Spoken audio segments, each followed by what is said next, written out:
Are you in business with your partner and you're trying to figure out how can I create some rules where we have some balance in our work and our regular life? Well, today that's exactly what we're going to talk about. We wanted to share with you 3 rules that me and Pietro have set for ourselves so we can have some balance in our relationship and our work. Well, welcome to another episode of Revolution where we talk about health, relationship, and everything in between. Rule number 1, ask for meetings. Let's talk about that. So I'll tell you why we put this rule. I love and come up with many ideas, and I love to just share my idea. While I'm doing something else. Exactly.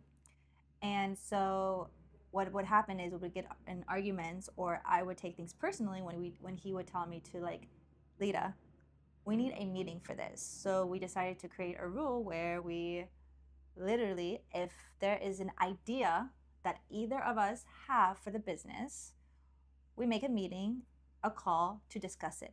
We don't just drop everything and then just expect the other person to listen and be ready to receive. Exactly. So basically, this was the first rule, and we came up with it because let's just say you're doing something and then somebody comes, and if it's in the household, it's very comfortable for somebody to come in while you're doing something else and tell you, hey, can you help me with this? Or, hey, I had this idea. Or, hey, I need this done. No, non funziona. Doesn't work that way. It does not work that way. So we said, okay, what do they do into big companies? They call a meeting. And so even if we are wife and husband, when it comes to work, we have meetings. And usually those meetings are usually not done in the house.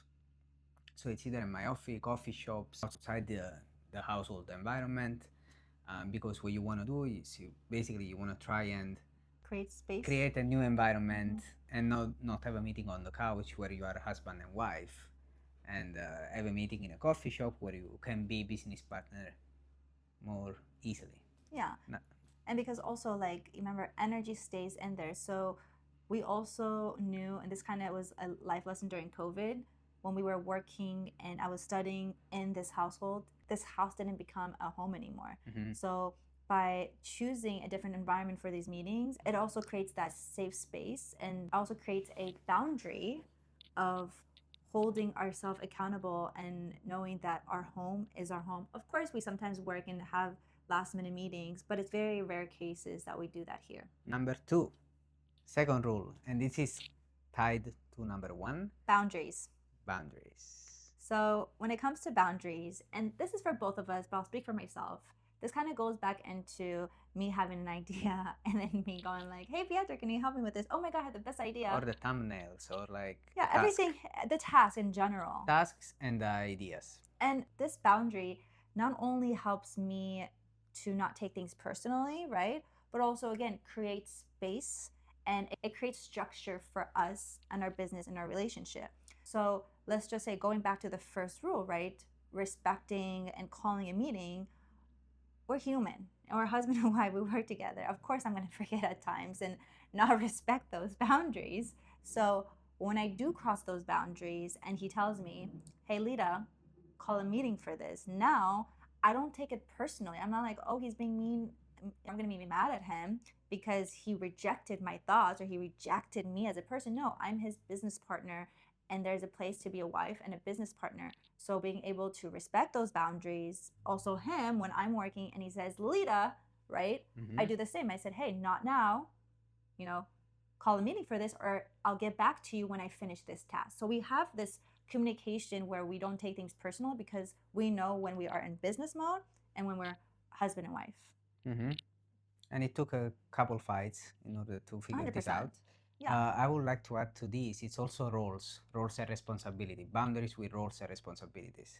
She's the CEO, and she's in charge of product, relationships, company relationships, networking, social.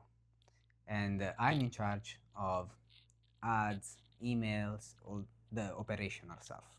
We set this rule because I remember exactly, I kind of want to help her because let's just say she's less tech savvy. For now. She's just less tech savvy, and her creativity, it's really in talking and into relationship with other people, networking. That's where she's really strong. The creative side of like pictures, editing, that kind of stuff, less. So I remember we had to do social media for Liao. And so she was in charge in social media. However, I wanted to help her, so I took that task on me. And I started making the Instagram posts, I started making the videos, editing the videos, and she would just make the content calendar. But then I realized that that task was putting a lot of pressure on me. And so I said, listen, this is your thing. I cannot help you anymore with this. This is your responsibility. Basically, I can support you, but I cannot do the work for you, and I will not do it. And that upset me, honestly.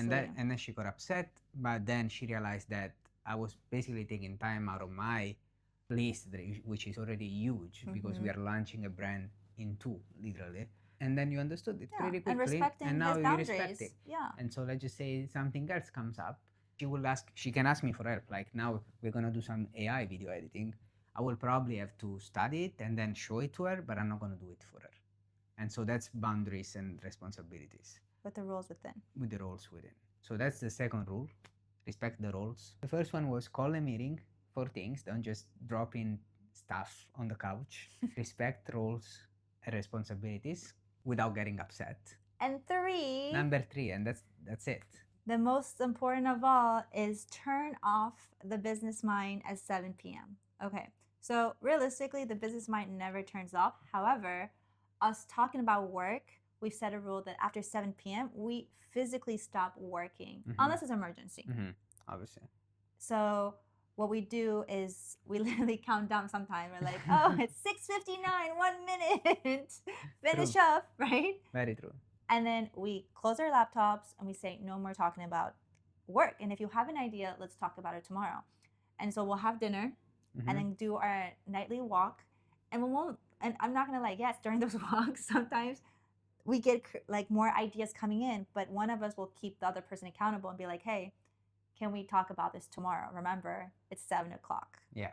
So the walk really helps. So I know 7 o'clock sounds late, but it's not. For some reason, every day 7 o'clock because it happens so quickly. We just keep working, and maybe it's not healthy, but that's what it's required to do for us to launch a brand. So yeah, at least we finish at 7 p.m. and maybe with time we can get to 5 or 6. But the concept is you gotta stop. Otherwise, it will become just this house will become an office, literally. And we will talk about work when having dinner. We will talk about work while watching TV. No, it cannot be like that. So that's a very important rule. And I want to also add to the third one. This is really important for our relationship. Yeah, you know, to protect us. To protect our relationship and knowing that this is not about work, right? Because we can get lost in it in this moment of relationship. That's where intimacy comes in, right? Connection comes in, because it's so easy to get lost into work and have your mind on, and really when your mind's on, your stressors are on too. So how can we turn that off or tone it down as putting these rules for ourselves so we can keep our relationship healthy as well.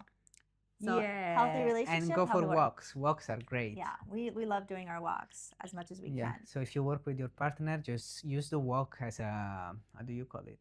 An anchor to shut down. Those are our 3 rules. So if you've made it this far in the video, let us know what rule was your favorite, and are you wanting to integrate any of those in your own business with your partner? Or you have any rules that we don't have because you've been and longer in a relationship and in business together with your wife or husband, and you want to give us some suggestions, I'll take them. I'll make my life easier. We're definitely open, but make sure you like, subscribe, and share to somebody that would appreciate this type of video, and then we'll see you on the next one. Ciao. Ciao.